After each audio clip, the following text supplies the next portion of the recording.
দিনের ভিতরে ঝড় হয়ে যায়, কম্পন হয়ে যায়। ওয়াইদা তুলিয়াত আলাইহিম আয়াতুহু যাদাতুহুম ঈমানা। যখন তাদের উপরে শোনানো হয়, যাদের আল্লাহ তাআলার নিদর্শন সময়ের কথা যখন বলা হয়, যাদাতুহুম ঈমানা, ওই ব্যক্তি ওই ঈমানদারদের তখন ঈমান বেড়ে যায়। সুবহানাল্লাহ। আল্লাহ তাআলা কোরআনে বলতেছেন, অন্য জায়গায় আল্লাহ পাক বলেন, ওয়াদাক্কির ফাইন্না যিকরা তানফাউল মুমিনিন। নবী গো, আপনি দ্বীনের আলোচনা করেন, পরকালের আলোচনা করেন। আমি আল্লাহর স্মরণের আলোচনা বান্দাদের সামনে আপনি করতে থাকেন। কি হবে? যখন আমি আল্লাহর স্মরণের আলোচনা আপনি করতে থাকবেন, তখন আমি আল্লাহ তাআলা ওই ঈমানদারদেরকে ওই আলোচনার মাধ্যমে লাভবান করে দিব। ঈমানের মধ্যে লাভ আসবে, ঈমান বেড়ে যাবে।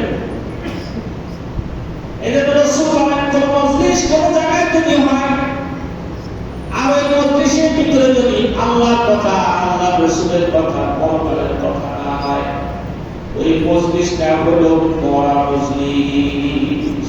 কি মজলিস? সাইজের সাইজ দোকানে ডাইরেক্ট একসাথে এসে সাইজের মানুষ সাত দোকানে বসছেন চা খাওয়ার জন্য, এটা একটা মজলিস। কথা বলে না, একজন বসে আছে এক জায়গায়, আপনি যা বসছেন, দুইজন যা বসছে, এই যে সাইজের এক জায়গায় বসছেন, এটাও একটা মজলিস। আল্লাহ রাসূল বলেন, যেখানে মজলিস হোক না কেন, ওখানে কিছু না কিছু আল্লাহর কথা হওয়া যায়, কিছু না কিছু নবীর কথা হওয়া যায়, কিছু না কিছু পরকালের কথা হওয়া যায়। এজন্য সাহাবীরা যখন দুইজন এক জায়গায় হবেন, খেয়াল করে শুনুন কি বলি। আমরা দুইজন এক জায়গায় হলে কি বলি? আর সাহাবীরা কি বলতো?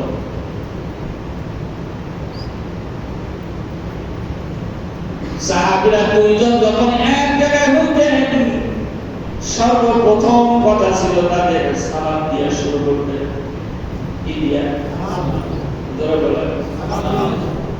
সালাম দেওয়ার পরে ভালো মন্দ জিজ্ঞেস করতেন, কেমন আছেন? ভালো আছেন। এরপরে দুনিয়ার কোনো কথা বলতেন, বলতেন, ভাইরে তোমার ঈমানের কি অবস্থা বলো তো। আল্লাহু আকবার। কি বলবা? তোমার ঈমানের কি অবস্থা ভাই বলো। এরকম হাজারা একদিন রাস্তা দিয়ে হাঁটতে যায়, হযরত উমর বাইরে এসেছেন, হাজারার সাথে দেখা, সালাম কালাম দিয়ে বলেন, হাজারা তোমার কি অবস্থা? কেমন আছো? ভালো আছি। তোমার ঈমানের কি অবস্থা বলেন? আলহামদুলিল্লাহ। হাজারা তো মুনাফিক হয়ে গেছে। কি বলবো? রাসূলের সাহাবী বলতেছিলেন, হাজারা তো মুনাফিক হয়ে গেছে। হযরত উমর বলেন, কি বলো? কারণ সাহাবীরা সব থেকে বেশি মুনাফিকই ভয় পাইতেন, কারণ কাফেরের থেকে মুনাফিক মারাত্মক। কাফের ইসলামের যত ক্ষতি করবে, থেকে মুনাফিক হাজার গুণ বেশি ক্ষতি করবে। কাফের আল্লাহর নবীদের যত কষ্ট দিয়েছে, থেকে মুনাফিক হাজার গুণ বেশি কষ্ট দিয়েছে। আল্লাহ রাসূল কোনদিন কাফেরের কষ্টে দেহ ভাঙছে, মন ভাঙে নাই। নবী কাফেররা কষ্ট দিয়েছে, দেহ ভেঙেছে, মন ভাঙেনি। কিন্তু মুনাফিকের কষ্টে দেহ ভাঙে নাই, কিন্তু মন ভেঙে গেছে। দেহের দামের থেকে মনের দাম বেশি। হযরত উমর বলতেছে, কেমনে মুনাফিক হইলা? রাসূলের দরবারে যখন ওয়াজ শুনি, রাসূল যখন জান্নাতের কথা বলেন, জান্নাত দেখতেছি, সুবহানাল্লাহ।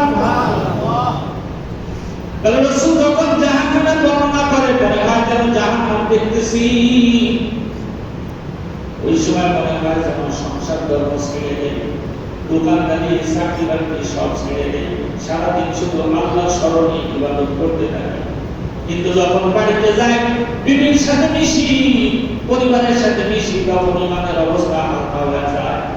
তাহলে মসজিদে এক অবস্থা, ঘরে আর এক অবস্থা, এটা তো ভালো কথা না। এই জন্য বলছি আমি তো মুনাফিক হয়ে গেছি, হামজালা মুনাফিক হয়ে গেছি। হযরত ওমর বলতেছে, হামজালা তোমার এই অবস্থা না, আমার এই অবস্থা। আমি তো রাসূলের দরবারে যখন থাকি তখন মাদ্রাসা থেকে বাইরে আসতে হালকা হয়ে যায়। তাহলে আমি মুনাফিক হয়ে গেছি। রোগ যখন ধরা পড়ে, রোগী যখন বুঝতে পারে আমার দেহে রোগ আছে, তখন কার কাছে যায়? দুজন বলতেছে তাহলে আমাদের রোগ যেহেতু ধরা পড়ছে, চলো ডাক্তারের কাছে যাই। ডাক্তার হলেন মুহাম্মদুর রাসূলুল্লাহ সাল্লাল্লাহু আলাইহি ওয়াসাল্লাম। মসজিদে নববীতে বসে রয়েছেন, দুজন যায় আছে। বলে নবী আমরা দুজন মুনাফিক হয়ে গেছি। কি বলো? এটা মুনাফিক হয়ে গেল। বলে আপনার দরবারে যখন অসুখী তখন এক অবস্থা, বাইরে যায় পরিবারের সাথে যখন মিশি তখন আর এক অবস্থা। কি হবে? আল্লাহ নবী হেসে দিয়া বলেন না, এটা মুনাফিকি না। যখন তোমরা দ্বীনের আলোচনা শোনো তখন আল্লাহ তাআলা তোমাদের ঈমানের মিটারকে বাড়ায় দেয়। ঈমান তখন বেড়ে যায়। আল্লাহ নবী বলে সাহাবীরা কেন ঘরে যে অবস্থা, বাইরেও যদি তোমার ওই অবস্থা থাকতো, ফেরেশতারা তোমাদের সম্মানে রাস্তার পাশ দিয়ে লাইন দিয়ে পাড়া যেত। তোমরা যখন হাঁটতা, ফেরেশতারা তোমাদের সাথে মুসাফা করত। এইরকম পরস্পর যখন